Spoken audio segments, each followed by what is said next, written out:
আসসালামু আলাইকুম এভরিওয়ান। তোমার প্রতি অনুভূতি গল্পের 7 নম্বর পার্ট। কিন্তু আমি ভাবছি অন্য কথা। রিমিকে পরে বলবো বলে রুমে চলে আসি আর ভাবতে থাকি রিমির সাথে রিলেশনে যাওয়া আমার ঠিক হবে কিনা। চিন্তা করে দেখলাম এটা রিমির ভালো লাগা হতে পারে, যার বর্তমানে কোনো পরিচয় নাই। তাকে ভালোবাসতে যাবে কেন রিমি? রাত তখন 8:30। রিমি আমার রুমে আসলো। রিমি এসে বলল, কি ভাবা হয়েছে? আমি বললাম, কি ভাববো? রিমি বলল, কি ভাববে মানে? বিকেলে সাদে কি বলছি সব ভুলে গেছো? কি বলবো বুঝতে পারছি না। হ্যাঁ বলবো নাকি না? আমার তো মনে হচ্ছে রিমির সাথে সম্পর্ক মানে রিমির আব্বু আম্মুর সাথে বেইমানি করা। যারা আমাকে সাহায্য করলো তাদের মেয়ের সাথে প্রেম করব, এটা মনে হয় ঠিক হবে না। রিমি বলল, কি হলো বলো? আমি বললাম, রিমি, আমার মনে হচ্ছে তোমার সাথে আমার সম্পর্ক যায় না, আর সম্পর্ক করাটা ঠিক হবে না। রিমি হয়তো আশা করেনি আমি এরকম একটা উত্তর দিব। রিমি কান্নামাখা কণ্ঠে বলল, কেন জানতে পারি? রিমিকে বুঝিয়ে বললাম, তোমার আব্বু আম্মু আমাকে এইরকম একটা বিপদে সাহায্য করেছে, তোমাদের বাসায় থাকতে দিয়েছে, এত রকমের যত্ন করেছে।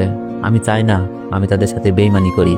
রিমি বলল, আমি এইসব মানিয়ে আব্বু আম্মু আমাকে অনেক বিশ্বাস করে, আব্বু আম্মু আমার চাওয়া মেনে নিবে। আমি বললাম, সরি রিমি, আমি এটা করতে পারবো না। রিমির চোখের কোণে পানি। রিমি বলল, তুমি কি আমার সাথে হয়ে যাও ঘটনার কারণে আমাকে ফিরিয়ে দিচ্ছ?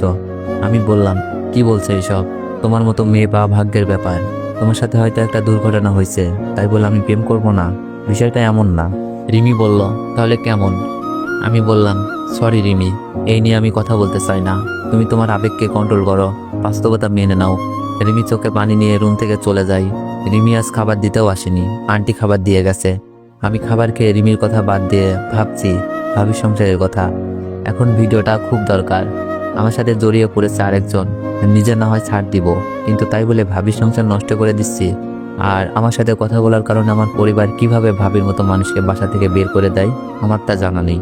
একসময় এই পরিবার নিয়ে আমি গর্ব করতাম, আর কেন জানি অজান্তেই ঘৃণা জন্মাচ্ছে। তাহলে কি এইসবের কারণ শুধুই আমি? আমি পাগল হয়ে যাচ্ছি।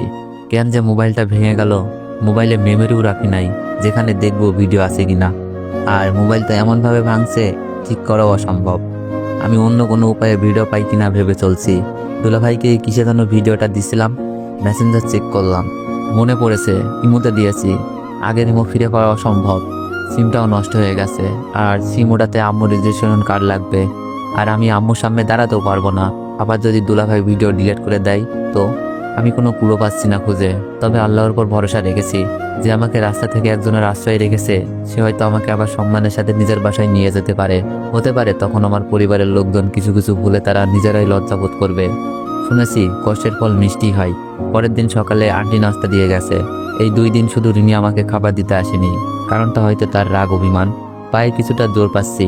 ডাক্তারের কথা মতো আমাকে 13 দিন পর আবার চেক আপ করাতে নিয়ে গেছে। ডাক্তারের ফলাফলে আমি ভীষণ খুশি।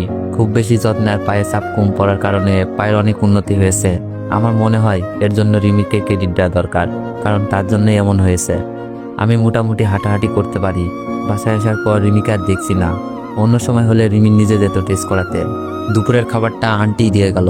আমি একটু অন্যরকমভাবে আন্টিকে বললাম, আন্টি, রিমিকে দেখছি না, কোথাও কি বেড়াতে গেছে?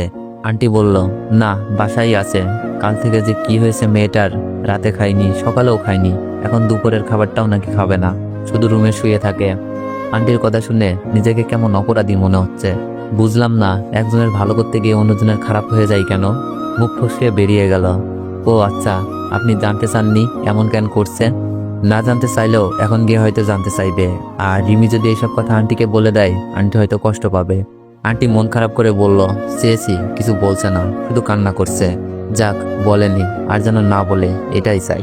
আন্টি বলল, আচ্ছা তুমি খাবার খেয়ে নাও, আর পারলে রিমির মন খারাপের কারণ জানার চেষ্টা করো। কিছু কথা হয়তো আমাদের সাথে শেয়ার করতে পারছে না, তোমার সাথে করতে পারে। মাথা নেড়ে বললাম, আচ্ছা আন্টি, কারণটা তো আমি জানি, শুধু শেষবারের মতো বোঝানোর চেষ্টা করতে হবে। খাওয়া শেষ করে আমার পাশের রুমে রিমি থাকে।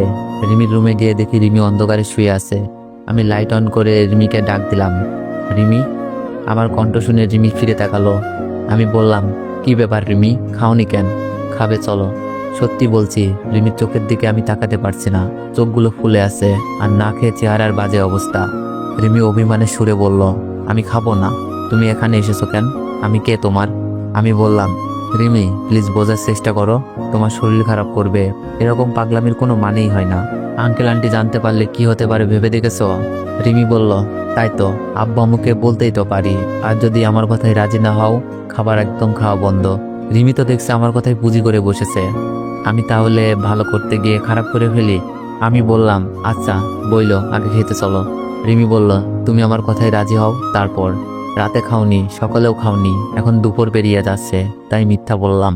আমি বললাম, খাবার খেতে গেলে ভেবে দেখব। রিমি বলল, আচ্ছা খেয়ে নেব, তবে যদি পাল্টি মারো তাহলে বুঝবা পাগলামি কারে বলে। রিমির কথাই ভয় চলে আসে মনে। রিমি খেতে গেল। আন্টি অবাক, আঙ্কেল তো বলেই ফেললো আমার কাছে নাকি জাদু আছে। কি জাদু আছে সেটা জানলে তো বাসা থেকে বের করেই দিত।